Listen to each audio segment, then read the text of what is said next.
Dating Senate President Tito Soto nagsalita na sa pagka-delay ng impeachment trial ni Vice President Sara Duterte. Itinuro ni Senator-elect Tito Soto III si Senate President Francis G. Escudero bilang dahilan ng pagkaantala ng impeachment trial laban kay Vice President Sara Duterte. Sinabi ni Soto sa isang panayam na dapat umano ay naipasa agad ni Escudero sa Senate Committee on Rules ang Articles of Impeachment sa mismong araw ng pagtanggap nito. Ang dapat ginawa ng leadership ng Senate na refer sa floor, dinala sa floor at ni-refer sa Committee on Rules. So February 5, 4 p.m. nila natanggap. 7 p.m. sila nag-adjourn. They had 3 hours. You all need to do is 15 seconds to refer it to any committee. Ani Soto. So ngayon, hindi pa rin nire-refer. Nasa kamay pa rin ng Senate President. And as I said, the Senate President is just the presiding officer. He's not the Senate. Hirit pa nito. Binigyan din ni Soto na kung di ito maaksyonan agad ay posibleng hindi na umusad ang proseso at mamatay na lamang ang kaso sa 19th Congress. Ayon pa kay Senator Tito Soto, conflicting ang mga whereas ng draft resolution ni Senator Bato de la Rosa na humihiling na itigil ang impeachment trial ni Vice President Sara Duterte. Anya, pwede nang iwan sa basurahan ng kasaysayan ang resolusyon dahil magkakasalungat ang nilalaman nito. Noong isang araw lang ay kinumpirma ni Senator Bato de la Rosa na nagmula sa kanyang opisina ang panukalang ito at umaasa siyang ma-adapt ito ng Senado bilang pagdeklara ng de facto dismissal o pagbasura ng kaso. Pero kayo, Tito Sen, open naman po kayo na bumalik doon sa posisyon ng Senate President considering na ang daming issue ngayon sa Senate. Nandiyan pa yung impeachment kay VP Sara. Oo, hindi. Kaya nga siguro ako, lalo akong kinoconsider ko na pag ako'y nalok nila or ako'y tinulak nila, tatanggapin ko talaga sapagkat nakikita ko maraming dapat ituwid eh. Maraming dapat i-correct eh sa takbo ng Senado ng itong nakaraang taon eh. Medyo nasisira ang reputasyon ng Senado eh. Doon ako kinakabahan. You know, I've been there for 24 years. There is a special place in my heart for the Senate. Kaya naiinis ako at nalulungkot ako pagka naririnig ko na maraming reklamo ang iba't ibang mga tao. Ano po yung sinasabi ninyo, Tito Sen, na kailangang i-correct? Well, una sa lahat, itong issue ng impeachment, whether carry over o hindi ito, may rules ng impeachment rules, impeachment court, mayroong impeachment rules, mayroon ding rules ang Senate rules. Pero all this would have been avoided kung noong February 5 natanggap ng Senate President or ng Secretariat yung articles of impeachment. Ang dapat ginawa ng leadership ng Senate, ni-refer sa floor, dinala sa floor at ni-refer sa Committee on Rules. So, from February 5, alas 7 pa sila, alas 4 ng hapon nila natanggap eh. Alas 7 ng gabi nag-adjourn sila eh. They had 3 hours. All you need to do is 15 seconds to refer it to any committee. So, kaya hanggang ngayon, medyo naguguluhan sila sa usapin. Kailan i-take up yan? June 2, June 3, hindi pa rin i-refer. It's still in the hands of the Senate President. Hindi tama yun eh. Yeah. Ang kailangan dun, once you receive the articles of impeachment from the other house, which is our counterpart, dapat yun, hindi mo lang i-report sa floor, dapat yun, i-refer mo sa Committee on Rules. So, that is the basic way of doing it. At yung Committee on Rules, during that time, from February 6 onwards, pwedeng talakayin kung ito ba, rekomendasyon nila, mag-impeachment court tayo or mag-constitute tayo because the members of the Committee on Rules are members of the Senate at usually majority sila. Hindi pwedeng unilateral na ang Senate President lang ang nag-decision ng gagawin because the Senate President is not the Senate. He is merely the presiding officer. Ganoon ang sinasabi ko. So that's point 1. Okay. Senator Soto, yun nga po ano namin yan na-monitor namin dito sa STL yan na talagang sabi niyo pa, grabe pa nga sabi niyo dahil talagang kayo'y nagulat na hindi ito na-refer agad sa Senate Rules Committee nung Pebrero pa. Dahil gulat na gulat kayo, pero dahil kayo'y galing na sa posisyon na yan, sa tingin niyo, saan nagkulang o sino ang nagkulang na hindi ito agad nagawa ng ganun, nasa proseso naman yan? Ay, hindi yung Senate President. Dapat yung nirefer niya. Noong araw din na yun. O, ibig sabihin no, nasa kamay na ng Senado. Eh, sa ngayon, ang nangyayari nga, nag-resume sila ng June 2 hanggang ngayon hindi pa rin nire-refer Nasa kamay pa rin ng Senate President And as I said, no, the Senate President is just the presiding officer. He's not the Senate. Yes. Let the Senate decide. There should be a caucus. There should be a meeting of the Committee on Rules and discuss it. Are we going to constitute ourselves into a impeachment court? Diba? O nag-hearing ba tayo? Nakapag-hearing sila ng kung ano-ano Diba? During the break Yes. Ang implikasyon tuloy, sabi ng mga political analysts ang naging on trial tuloy ngayon, Senado. Sa Ayun, Court of Public nasasaktan ako doon because kung ano-ano na naririnig nating pintas sa Senado, pagkatapos pagkakaroon ng ganyan, ayoko masira reputasyon ng Senado. Sira na nga ang reputasyon dahil doon sa budget of 2025, di ba? Yun ang isa ng unang reklamo So, Tito Sen, paano dapat mag-move forward considering na, hindi na nga siya na-action na nung February So, paano dapat mag-move forward? Dapat yan na pag-resume nila ng Lunes, i-refer na sa Committee on Rules yung articles of impeachment at right then and there, they decide on what to do with it. Dapat ganon. Well, although it's too late, tutusin yan. Sabi ko nga, February 5 after February 5 kasi ang adjournment dapat nun they could have stayed for another 3 days. Because that's in the rules, that's in the Constitution. The Senate may continue 3 days and the other house may continue also 3 days habang nag-adjourn na yung kabila or adjourn earlier than 3 days. Nasa Constitution yun So, dapat yun, hindi nila pinatay ng alas 7 ng gabi ng February 5. Dapat yun, tinuloy nila hanggang February 8 or at the very least, at least 7 p.m. diniscuss nila. Di ba? Yes. Pero, sinabi po ninyo, too late na po, no? So, sa puntong ito, kung too late na po, ano na po sa tingin nyo ang mangyayari niyan? Well, I just said too late, pero they could take action right now. Like for example, i-refer nila sa Committee on Rules. Then they constitute themselves as an impeachment court. They either take their oaths and ngayon, anong nangyayari? Pag ginawa nila yun, pwedeng mag-crossover ngayon sa 20th Congress. Okay. Pero pag hindi nila ginawa yan, hindi nila papatayin nila sa 19th Congress yan. Hindi mag-crossover Yeah, So, correct. Teka lang. Ano i-crossover Hindi sila nag-impeachment court. Paano i-crossover? So, hindi po yan paglabag sa konstitusyon? Exactly. Di ba unconstitutional? Ay, nako. Hindi ako magtataka kung may mag-question ito sa Supreme Court. Whatever they do this week, they will be questioned sa Supreme Court. Justiciable issue to Kasi Tito Sen, sinasabi rin ni Senator Tolentino, di ba, parang functionally dismissed na raw itong impeachment dahil parang ano pa bang ma-achieve mo before mag-20th Congress? By the way, siya ang chairman ng rules. Siguro, naghihimutok siya dahil hindi ni-refer sa kanya. Siya nga ang chairman. Siya majority leader Correct. Ang majority leader is the chairman of the Committee on Rules. Pero eto nga, sir, hindi pa natin nasisimulan pero may nilabas na agad na resolusyon and sinabi naman ni Senator Bato na galing sa opisina nila yung resolusyon para hindi na matuloy-tuloy yung impeachment trial. Ano pong masasabi ninyo tungkol dito, sir? Nahapyawan ko lang yung pagbasa sa laman ng resolution, pero parang contradictory. Conflicting yung mga whereases Basahin nyo. Conflicting yung mga whereases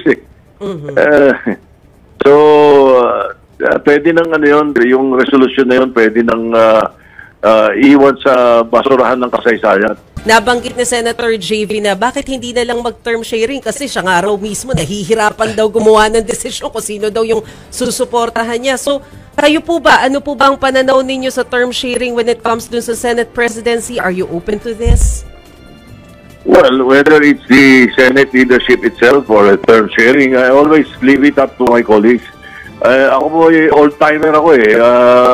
I belong to the old school ng mga senador eh. So, ganun kami, kahit anong araw eh. We leave it to our colleagues kung sino sa gusto nila, kung ano gusto nilang patakaran na gawin, kung term sharing yan, or kung gusto nila yung ito or this particular candidate. Ganun na lang, kasi hindi ako yung tipong niikot na nagpapapirme. Mga kasama eh. Dahil yun eh, as I said, I'm from the old school. Ganun kami nung araw eh. Sino ba yung umiikot, Sen? Biro lang.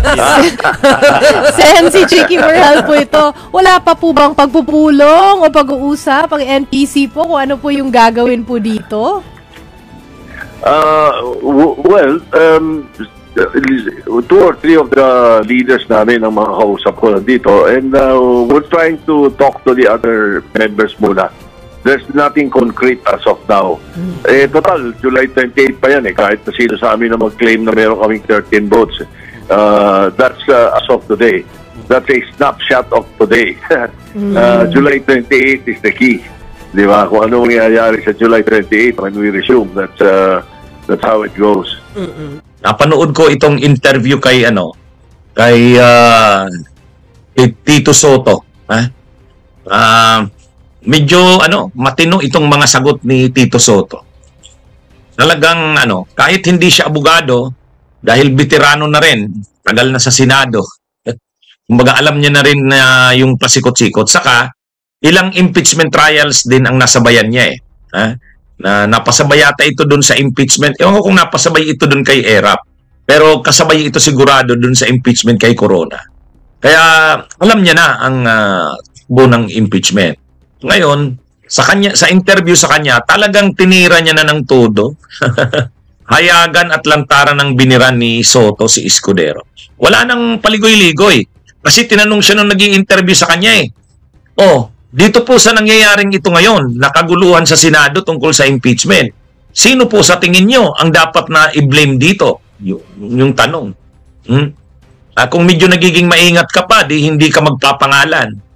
O hindi ka magbabanggit kung sino particular talaga. Ay hindi, dito sinabi. O sabi ni Tito Soto, sabi ni Soto, ay ang Senate President, siya ang dahilan. Siya ang may pananagutan sa lahat ng yan. De, yun talaga, ganun talaga yung sagot ni Tito Soto. Kaya hindi ko dito tinitingnan natin to. Hindi naman dahil kalaban niya si Escudero sa pagiging Senate President. Mas hindi pa doon. Ang sinasabi rin kasi ni Soto, hindi naman sana yan magkakaroon ng ganyang kaguluhan na nangyayari na ngayon kung nung pagkatanggap ng Senado noong February 5, yung articles of impeachment, agad-agad, nung araw din na yon, kasi natanggap naman alas 5 ng hapon. So kaya pa naman hanggang hating gabi. So, ang pwedeng aksyon ng Senate President doon, i-refer sa Rules Committee. Ibig sabihin, pagkatanggap, automatic i-refer sa Rules Committee. Pag na-refer yun sa Rules Committee, kahit naka-recess na ang Senado, pwedeng mag-aksyon ang Rules Committee. Kasi bago nag-recess, naipasa na sa Rules Committee. Kasi hindi naman ibig sabihin na naka-recess, hindi magkakaroon ng mga hearing o kaya hindi magkakaroon ng mga action ang Senado. Katulad nun, sama naman yung sinabi ni Tito Soto. Nung panahon nga ng recess, di ba, nakailang hearing ang mga komite ng Senado. May ilang komite ng Senado na nag-hearing pa rin nung panahon ng recess. Halimbawa, si Amy Marcos. Di ba si Amy Marcos nakatatlong hearings tungkol dun sa pag-aresto kay Duterte? Hindi naman bawal yun eh. Hindi bawal yun. Kaya tama yung sinasabi ni Soto na kaya nagkaganyan yan kasi ang ginawa ni Chis Escudero pagdating ng impeachment, articles of impeachment sa Senado, hindi inaksyonan ni Chis Escudero kahit wala siyang ginawa. Basta lang. Basta ganun lang. Kaya kung mayroon mang kaguluhan ngayon, ang sabi ni Tito Soto, ang dapat na i-blame yan, Senate President. Kasi hindi ganun dapat. Dapat rin-refer sa rules, sa Committee on Rules. Tapos yung Committee on Rules na ang ang magre-recommend kung magko-convene na ba sila bilang impeachment court. O, kumbaga at least nung mahabang panahon mula February 5 hanggang sana ngayon, mayroon man lang nangyari sa Senado. Ang problema, wala eh. As in, walang nangyari sa loob ng mahabang panahon doon sa Senado. Ito. Ito yung portion na talagang tinanong si sino ang dapat sisihin o sino ang nagkulang. Ito.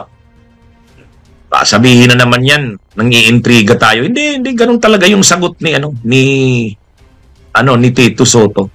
Nag-decision ang gagawin because the Senate President is not the Senate. He is merely the presiding officer. Ganun ang sinasabi ko. So that's point one. Okay. Senator Soto, yun nga po ano namin yan na-monitor namin dito sa STL yan na talagang sabi niyo pa, ay grabe pa nga ang sabi niyo dahil talagang kayo'y nagulat na hindi ito na-refer agad sa Senate Rules Committee nung Pebrero pa. No? Dahil gulat na gulat kayo, pero dahil kayo'y galing na sa posisyon na yan, sa tingin niyo, saan nagkulang o sino ang nagkulang na hindi ito agad nagawa na ganun, nasa proseso naman yan. Ay, hindi yung Senate President. Dapat yung nirefer niya. Noong araw din na yun. O, ibig sabihin nasa kamay na ng Senado. Sa ngayon, ang nangyayari nga, nag-resume sila ng June 2 hanggang ngayon hindi pa rin nire-refer Nasa kamay pa rin ng Senate President And as I said, the Senate President is just the presiding officer. He's not the Senate. Yes. Let the Senate decide. There should be a caucus. There should be a meeting of the Committee on Rules and discuss it. Are we going to constitute ourselves into a impeachment court? Diba? O nag-hearing ba tayo? Nakapag-hearing sila ng kung ano-ano Diba? During the break Yes. Yun yung sinasabi natin, 'di ba? Napakalinaw nung tinanong si Soto. So sino po sa tingin niyo ang nagkulang? 'Di ba? Ang sagot ni Soto, Senate President. Sino pa bang Senate President? Si Escudero. Kaya yung title natin, Soto, hayagan at lantaran ng binira si Escudero sa delay sa impeachment. Kaya tama yung paliwanag ni diyan Hindi naman to abogado. Hindi ito abogado si Soto. Yun ang mga abogado ni si Chis Escudero. Siya pa naman nakakahiya sa aming mga abogado itong si Escudero. Sa kagarapal naman talaga ang ginawa ni Chis. Garapal. Unang-una, pagdating ng articles of impeachment noong February 5, wala talaga siyang ginawa hanggang ngayon. Wala siyang ginawa hanggang ngayon. Dapat nga, June to sana magsisimula na yung impeachment pero hindi pa rin. Minove niya pa rin ng June 11. Pero yung napakatagal nung February 5, napakatagal. Wala siyang ginawa. At tama yung sinabi ni Soto. Hindi totoo na wala kang magagawa sa panahon ng break. Nakailang hearing si Amy Marcos doon sa kanyang komite. Yung Senate Committee on Foreign Relations. Yun, hinayaan niya yun. Ni Chis Escudero. Hinayaan si Amy Marcos na mag-hearing. Pinatawag sila Boying Rimulya, sila Torres, sila Lacanilaw, sila Marbils. Ano yun? Nakatatlong si Night in Contempt pa ni Chis Escudero, si Lacanilaw. Kaya ibig sabihin, hindi totoo na wala nang magagawa. May magagawa kung gusto. Kaya garapal talaga. Ngayon na makikita na garapal ang ginawa ni Chis Escudero.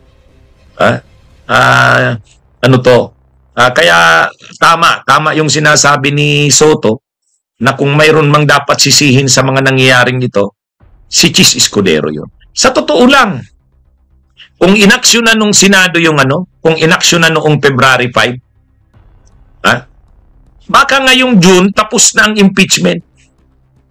Baka ngayong June tapos na. Kasi kung inaksyonan nung February 5, tapos ni-refer ka agad sa rules, tapos magkakaroon ng mga meeting, hearing ang Rules Committee, tapos kahit paano may magawa na yung impeachment sa panahon ng March, April, pagkatapos yung hindi matapos kasi busy na sa election, ipagpapatuloy ngayong June. So ngayong June sana, tapos na yan. hindi na magiging issue yung crossover doon sa sunod na Senado ng 20th Congress. Sa sunod na Kongreso. Hindi sana yan magiging issue. Ngayon, nagiging issue pa yan. Kung magko-crossover ba sa 20th Congress o hindi. Ang haba-haba na nung 4 months. 100 days, mahigit na mula nang matanggap ng Senado. At ang may kasalanan yan, itong si Chis Escudero. Kaya tama yung sinabi. Kung mayroon mga sisisihin o may kasalanan, pagkukulang sa lahat ng mga nangyayaring itong kaguluhan sa impeachment na yan, ang Senate President yan, itong si Chis Escudero. Ang nakakahiya lang, lawyer pa man din. Lawyer pa man din. Kaya, at ang isa pa dyan, ang masama pa dito kay Chis Escudero, sobrang yabang. Sobrang yabang, sobrang cute. Noong pinupuna natin yan, noong hindi niya inaksyonan yung impeachment, noong pagkatanggap noong February 5, ang yabang. Parang sinasabi niya noon, wag niyo kaming pakialaman. Kami ang Senado, kaming nakakaalam kung anong dapat naming gawin. O ngayon, binabatikos ka na ng mamamayang Pilipino, kaliwat kanan. Napipi ko na itong si Chis Escudero. Kasi grabe yung bakla sa kanya, talagang sirang-sira siya. So ngayon ang sinisisi niya naman yung kamera. Yung sinisisi niya yung kamera. Bakit niya sisisihin yung kamera? Yung kamera, ang trabaho nila mag-initiate ng impeachment. Kung dating sa kanila sa Senado, sila naman yung magta-trial. Ang trial dapat immediately, forthwith. Yun, napakalinaw nun. Bakit niya sisisihin yung kamera? Tama si Soto. Kung mayroon mang sisihin sa mga nangyayaring ito at sa lahat ng ito, si Escudero yun. Barado ka, Escudero. kahit hindi tayo tagahanga ni Soto, alam nyo naman tayo, pag tama naman, di ba sabi natin, susuportahan. Pag mali, pupunahin. Okay? Ano ba talaga ang totoong dahilan? Bakit pinipigilan? Pilit na pinipigilan, hinaharang ng mga pro-Duterte, lalo na ng mga pro-Duterte black na senador, ang impeachment ni Sara. Ayaw talaga nilang ituloy. Ayaw nilang natuloy. Ginagawa nila ang lahat ng paraan. Kahit garapalan ng mga paraan, kahit nakakatawa ng mga dahilan, talagang pilit silang gumagawa ng paraan na hindi ito matuloy. Bakit? Bakit gano'n na lang ang maniubra nila na talagang wag itong matuloy? Ang totoo, hindi sila takot sa conviction. Hindi sila takot sa conviction. Alam nila kasi, malakas sila. Hindi naniniwala sila na hindi makukuha ang conviction. Alam nila, malakas ang loob ng mga pro-Duterte senators na may numero sila para i-acquit si Sara. May numero sila para i-acquit si Sara. Ano yan eh? Alam naman natin, kapag nag-crossover ito sa susunod na Senado, yung 20th Congress na Senado, pag nag-crossover ito, nandyan si Marcoleta, nandyan si Padilla, nandyan si Bato, nandyan si Bongo. 4 na yan. Si Camille Villar. Tapos si Amy Marcos. 6 na. Isasama mo pa si Mark Villar, 7. Nandyan pa sila, posibleng sumama pa sa kanila, sila Mig Subiri. Nandyan pa si Mig Subiri. Si Jingo Estrada, pwedeng sumama pa yan. Kaya, kumbaga, malakas ang loob nila na maa-acquit ito. Maa-acquit. Kaya lang, ano ang problema? Ay, di ba sinabi ko na yan sa mga talakayan ko? Di ba? Anong sabi ko sa mga talakayan ko? Kahit pa ma-acquit si Sara Duterte, matatapos ang impeachment, damaged na siya. Damaged good. Damaged good na siya. Sira na siya dyan. Kasi kaya lang naman siya hindi ma-acquit, hindi dahil sa ebidensya. Ay kaya lang naman siya hindi makukonvict o kaya lang naman siya ma-acquit, hindi dahil sa ebidensya. Wala namang titingnan na ebidensya yan, sila Padilla, sila Marcoleta, sila Bongo, sila Bato, sila Amy. Walang titingnan na ebidensya yan. Sa kanila, kahit ma-overwhelming ang ebidensya, kahit kitang-kita na talaga na guilty si Sara, i-acquit pa rin nila yan. Kaya, Ano yan? Ang dahilan yan, bakit ayaw nila na matuloy ang impeachment? Talagang lalabas ang garapal na katiwalian na nagawa ni Sara Duterte. Talagang kung nakita natin yan sa pagdinig ng Kamara, yung sa House Committee on Good Government and Public Accountability, dito talagang huhubaran si Sara dyan kasi garapalan talaga ang ginawa niya. At preparado na dyan ang House Prosecutors. Grabe na yung mga ebidensya na nakahanda. Kaya kahit pa sabihin na hindi ma-convict si Sara kasi nga dahil dito sa mga pro-Duterte na senators, mga alyado nila. Pero sa mata ng publiko, tandaan natin, ang maglilitis kay Sara ay hindi lang naman yung mga senador na yan. Ang maglilitis kay Sara, ang manunood, makikinig sa mga ebidensya at saka mga testigo, hindi naman tong mga senador lang na to, ang mamamayang Pilipino. Isasalang yung impeachment na yan, naka-livestream yan, naka-cover dyan ang media. Yung impeachment trial na yan. Huhubaran dyan si Sara Duterte. Kaya yung sinasabi ni Sara na, handa ako. Alam nyo, yung sinasabi ni Sara, gusto ko talaga magkaroon na ng trial. I want a bloodbath. Talaga daw, sabi ni Sara Duterte, ako gusto ko trial. Sus naman, maniwala naman sa kanya na gusto niya trial. Nagsasabi lang siya na gusto niya trial kasi alam niyang madidismiss. Inassure na siya ng mga senador na kakampi niya, nila Amy Marcos, nila Marcoleta, na madidismiss yan. Kaya, huwag kang mag-alala, Madam, huwag kang mag-alala, BP, madidismiss ito. Ano man ang mangyari, i-dismiss ito. O, di ba, ganon? Ganon yung iniisip nila. O di siyempre, para lumabas na bida si Sara, kunwari hindi siya natatakot, siyempre ang dialogue niya, ang narrative niya, ay ako gusto ko sana talaga ituloy yan eh. Ituloy yan. Kaya lang, dinismiss ng Senado, wala na akong magagawa, irerespeto natin yan. Pero kung ako lang, parang ganun ang dialogue ni Sara dyan eh. Pero ang totoo, ayaw ni Sarang matuloy ang impeachment. Kasi hindi niya naman talaga kayang dipinsan yun. Yung garapalang paglulustay ng pundo ng bayan na yun, maano mo yun? Malulusutan mo yun? Ay, mahirap yun. Mahirap yun. Yung mga gawa-gawa mong mga recipients o binigyan ng pondo, si Mary Grace Piatos, si Oishi, tapos pati yung apelyido ng mga senador, ginamit lahat sa mga recipients, Lapid, Hontiveros, Escudero, di ba? So, Estrada, so garapalan talaga. Talagang garapal yung naging paglustay ng pundo ng bayan ni Sara Duterte. At kapag natuloy yung trial, nahuhubaran siya dyan. Yung bank accounts niya, ipapakita dyan yung lumaking pondo na laman yan. Kaya alam yan nila Amy Marcos, alam yan nila Marcoleta, alam yan nila Bongo, nila Bato, nila Padilla.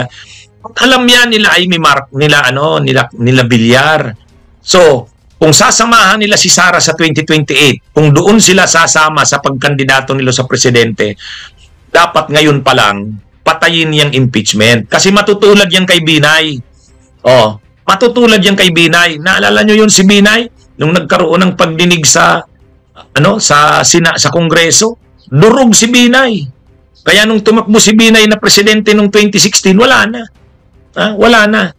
Yung dating lakas ni Binay nung 2010, yung Noybi, nung nagkaroon ng pagdinig sa Kamara doon sa overpriced na Makati parking buildings, yung mga biglaang pagyaman ni Binay, yung mga properties niyang nabili sa Batangas, talagang hubaran si Binay.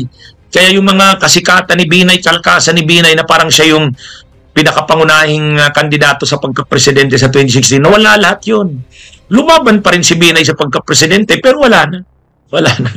So yan din ang mangyayari kay Sara. Si Sara pa naman ang kanilang kaligtasan. Si Sara Duterte ang kanilang kaligtasan sa 2028. Maraming nakasalang kay Sara. Si Digong, si Kibuloy, yung mga kaso nila Bongo, yung mga kaso ni Bato, yung mga kaso nila Manscarpio, lahat yan nakasalalay kay Sara Duterte.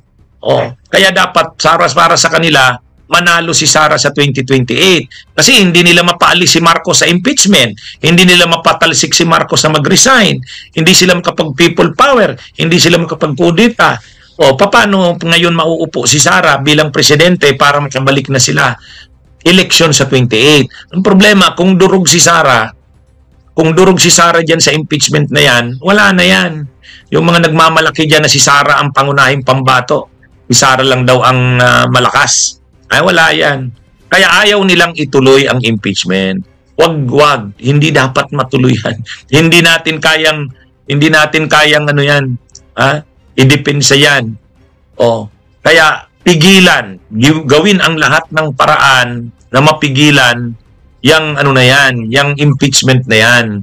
Kasi kapag natuloy yan, grabe ang magiging damage kay Sara Duterte. O yan, ganun ka ano yan. Yan ang talagang dahilan. Hindi naman sila natatakot sa conviction. Hindi sila natatakot na makonvict si Sara kasi may numero sila. Pero ang sigurado dyan, kahit na hindi nila makonvict si Sara, pero madudurog na siya. Ang mangyayari, sa mata ng mga senador na kakampi ni Sara, acquitted si Sara kahit overwhelming ang ebidensya. Pero sa mata ng publiko, sa mamayang manunood sa impeachment trial na yan, alam nila, wala na ito. Hindi talaga ito karapat dapat maging vice president. Dapat tanggalin na yan. At hindi rin yan dapat maging presidente. Kaya hindi na perpetual disqualification na yan na tumakbo. Ganyan yun. Kaya ayaw yan nila Marcoleta, nila Aimee. Kasi si Sara ang kanilang kanilang kaligtasan sa 2028. Sino ba naman ang ipambabato nila sa 2028? Si Bongo? Ay, hindi yan. Hindi na uubra ang mga malasakit center na yan ni Bongo. Yung mga ni Bongo, imahe ni Bongo na bisyo ay magserbisyo, umubra lang yan sa Senado. Pero sa one-on-one laban ng presidente, hindi. Hindi niya yan kakayanin. Kung ang kalaban niya lang naman Leni Robredo, o Risa Hontiveros, hindi yun. Lalo na kung susuportahan si Leni ng kampo ng Marcos at sila Tulfo magsasama-sama. Wala yan. Kaya si Sara Duterte lang ang malakas nilang panlaban sa 2028. Ang problema nga, kung dito sa impeachment ay ma-expose ang lahat ng kabahuan ni Sara, garapalan talaga, madadamage yan. Katulad yan mangyayari kay Binay. Kaya ayaw nila na ituloy ang impeachment. Yun ang talagang dahilan. Yun ang talagang dahilan dyan. Kasi, kung alam mo namang ma-acquit ka, kung alam naman nilang ma-acquit siya, ba't hindi sila lumaban? Ba't hindi nila ilaban? Sige na, hayaan na yan. Kaya lang kasi, i-acquit nila. Kahit grabe ang ebidensya, kitang-kitang ebidensya, i-acquit pa rin nila. Pero, nakita na ng mamamayang Pilipino, grabe talaga palang ginawa ni Sara. Grabe talaga pala. Di ba? Yan yun. Yan. Ano sa tingin nyo? Di ba tama tayo? Ganun yan. Kaya hindi conviction ang kinakatakutan nila dyan. Kaya ayaw nilang ituloy ang impeachment. Hindi yun. Ang ano nila dyan, kahit trial lang yan, mahuhubaran sa publiko ang garapal na paglulustay ni Sara sa pundo ng bayan. Yan yun. Ayaw nilang mangyari yan. Kasi mahirap na nilang i-cure yan. Mahirap na nilang gamutin yan. Sirang-sira ang kanilang pambato sa 2028. Yan yun. At saka hindi rin sila nakakasigurado. Hindi rin sila nakakasigurado na ma-acquit si Sara. Kasi pag may mga senador dyan, nakakausapin din yan ng Malacanang pa eh. Ang gumalaw na ang Malacanang, marami dyan, babaliktad yan. Kaya hindi pa rin sila nakakasigurado. So why take the risk? Kaya ipipilit nila na huwag talagang ituloy. Ang problema, akala nila madali lang yung pagpigil ng impeachment. Akala nila uubran na yung mga rason ni Tolentino. Ano yung rason ni Tolentino? Functionally dismissed. Akala nila okay na yung resolution ni Bato na de facto dismissal. Saan naman nila nakuha yung impacto na yan na dismissal? Saan naman? Walang ganyang termino sa amin ng mga abogado. Nagtuturo ako ng constitutional law. Walang ganyan na impacto dismissal. Kaya Ngayon nila nare-realize, hindi pala madali na pigilan yung impeachment. So, akala nila, o di ba nagyayabang na si Marcoleta sa si Amy? Nagyayabang na. Sabi ni Marcoleta sa ni Amy, sabi ni Amy, tanggapin nyo na lang. Ha? Tanggapin nyo na lang, patay na yung impeachment. Ha? Oh. Kasi akala nila, mailulusot talaga nila yan. Oh. Oh. Pipilitin nila yan. Pero, ano yan, politically, ay, nasisira sila dyan ng todo. Oh, gumagalaw na ang taong bayan. Hindi naman nila kaya yan na, ganyan. Pipilit nila yan. Galit na ang taong bayan eh. Galit. Sa totoo. Oh, Ichis Escudero nga, nare-realize niya na grabe ang political bakla sa kanya. Kaya hindi mo na maano yung kilay niya. Hindi mo na maintindihan. Oh, di ba? Kasi na-underestimate nila ang mamamayan. Kaya nga ang sabi ni Amy, wag na tayo magano, tanggapin nyo na lang. Patay na yung impeachment na yan. Ano naman sabi ni Marcoleta? Wag nyo nang ituloy yan, mapapaya lang kayo. Ay, o sige, ngayon nyo sabihin, nagsisimula pa lang ang mamamayan, Nagsisimula pa lang. Nagsisimula pa lang. Wag nyong maliitin ang mamamayang Pilipino. Wag nyong maliitin. Napakarami ng aral sa kasaysayan yan. Napakarami ng aral. Okay? O sige, magandang araw mga kabunyog, mga kababayan. Ito po ang ating Pe at Kwentuhan. Mabuhay!